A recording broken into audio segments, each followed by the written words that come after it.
Goeiedag geliefdes, ons luister na Numeri 22 vanaf verse 22 tot 41. God het kwaad geword toe Biliam gaan en die engel van die Here het vir Biliam in die pad voorgestaan om hom te keer. Biliam het op sy donkie gery en 2 van sy amptenare was by hom. Toe die donkie die engel van die Here in die pad sien staan met 'n ontblote swaard in die hand, het die donkie uit die pad gedraai en die veld ingeloop. Toe Biliam die donkie slaan om hom in die pad terug te bring, gaan staan die engel van die Here in 'n smal pad tussen die wingerde met 'n muur aan weerskante. Toe die donkie die engel van die Here gewaar, skuur die donkie teen die muur langs en druk Biliam se voet daarteen vas. Biliam slaan hom toe weer. Toe gaan die engel van die Here verder en gaan staan in 'n nou plek waar daar nie kans was om na enige kant toe uit te draai nie. Die donkie het die engel van die Here gesien en het onder Biliam gaan lê. Biliam het so kwaad geword dat hy die donkie met 'n stok geslaan het. Toe laat die Here die donkie praat en die donkie sê vir Biliam: "Wat het ek jou aangedoen dat jy my nou al 3 keer geslaan het?" Biliam antwoord toe: "Jy hou my vir die gek. As ek 'n swaard by my gehad het, het ek jou doodgemaak." Toe sê die donkie vir Biliam: "Is ek nie die donkie waarop jy nog altyd gery het nie? Maak ek altyd so met jou?" En Biliam antwoord: "Nee." Die Here het Biliam se oë oopgemaak en hy het die engel van die Here in die pad sien staan met 'n ontblote swaard in die hand. Toe buig Biliam voor die engel. Die engel van die Here vra hom toe: "Waarom het jy jou donkie nou al 3 keer geslaan? Ek het jou kom voorstaan, want ek sien jy is op 'n gevaarlike pad.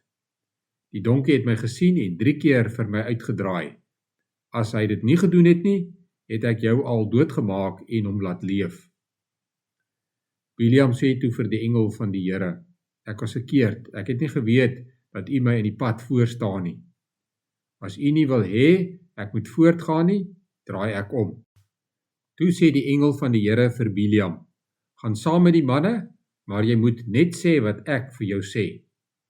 Biliam is toe saam met Balak se amptenare.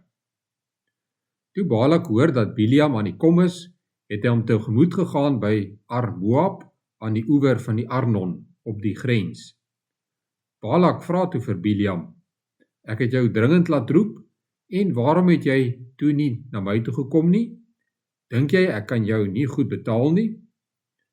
Biliam het vir Balak geantwoord: "Ek het mos nou gekom, maar laat ek net dit sê, ek kan net sê wat God vir my voorsê." Biliam is toe saam met Balak en hulle het by Kirjat Gesot aangekom. Balak het beeste en skape geslag en het vir Biliam en die amptenare wat saam met hom was, laat bring. Die volgende môre het Balak vir Biliam teen Bamot Baal laat uitklim. Daarvandaan kon Biliam die volk Israel van die kant af sien. Ons lees tot sover uit die woord van die Here. In die vorige oordenking het ons gehoor dat God vir Israel wys, hy is soewerein. Hy alleen het die mag om te besluit wat gebeur. Hy alleen kan besluit oor seën en vloek. In die verhaal van Biliam sien ons dat God ook oor ander volke regeer, selfs al erken hulle hom nie as hulle koning nie. God is nie net soewerein oor Israel nie, hy is ook soewerein oor al die ander volke. Vandag sien ons dat God selfs regeer oor waarsêers en vals profete.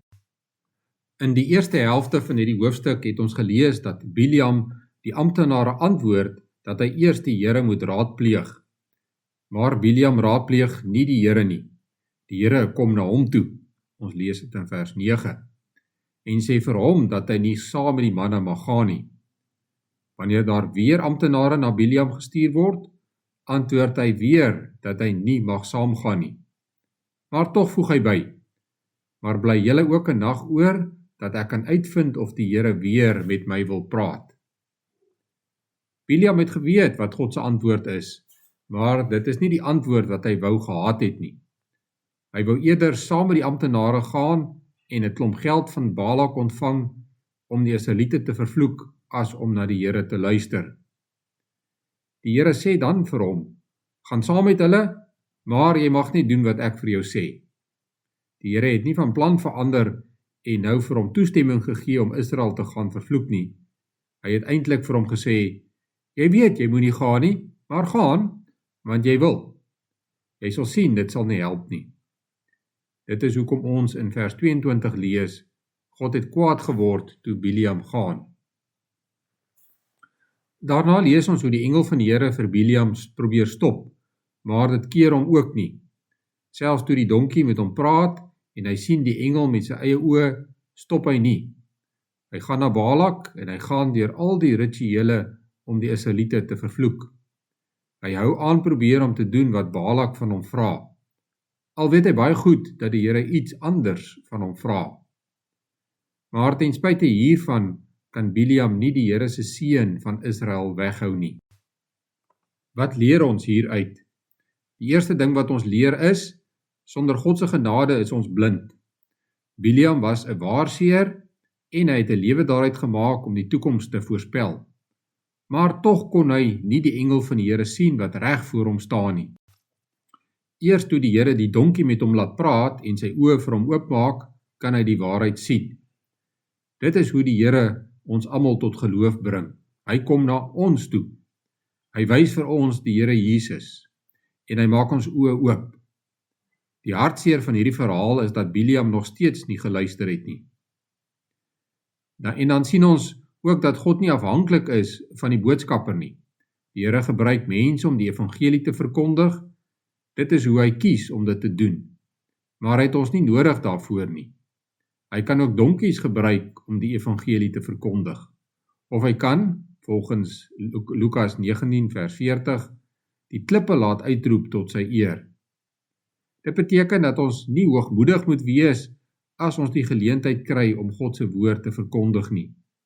Dit maak ons nie belangriker as ander nie. Maar dit beteken ook dat ons met vrymoedigheid die evangelie kan verkondig, selfs al voel ons nie goed genoeg om dit te doen nie. As die Here kies om jou te gebruik, sal die boodskap oorgedra word.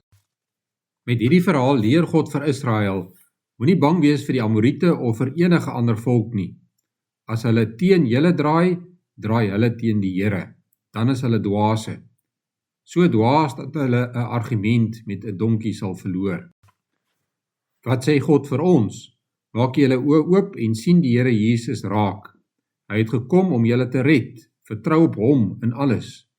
Vertrou hom vir alles wat jy op aarde nodig het en vertrou hom vir jou ewige redding. Moenie vaskyk in baie geld of belangrike mense of slim planne nie. Vertrou op God en die boodskap van sy evangelie. God het sy enigste seun na hierdie aarde gestuur om gelowiges te red van die sonde wat hulle gedoen het. Niks kan hom keer om sy ewige plan uit te voer nie, en daarom moet ons altyd aan hom gehoorsaam wees. Kom ons bid saam. Almagtige en ewige God, ons loof en prys U omdat U groot en almagtig is. Ons loof en eer U omdat U oor alle dinge regeer. U het 'n plan met alle dinge en U gebruik ook ongelowiges in U plan. En dankie dat ons daarom kan weet dat U alles ten goeie vir ons laat uitwerk.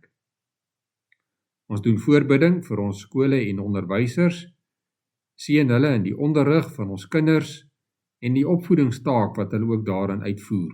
Geef hulle wysheid en gee hulle ook die middele om hulle werk te doen. Ons bid ook vir ouers wat tuisonderrig gee, wil U ook hulle seën in die werk wat hulle doen. Ons bid vir ons boere, ons dankie vir die belangrike werk wat hulle doen om kos vir ons land te voorsien. Ons vra dat U hulle sal seën, dat U vir hulle wysheid sal gee in die besluite wat hulle neem, en dat U ook aan hulle die middele sal gee om hulle werk te doen. Ons bid hierdie dinge deur U groot genade alleen. Amen.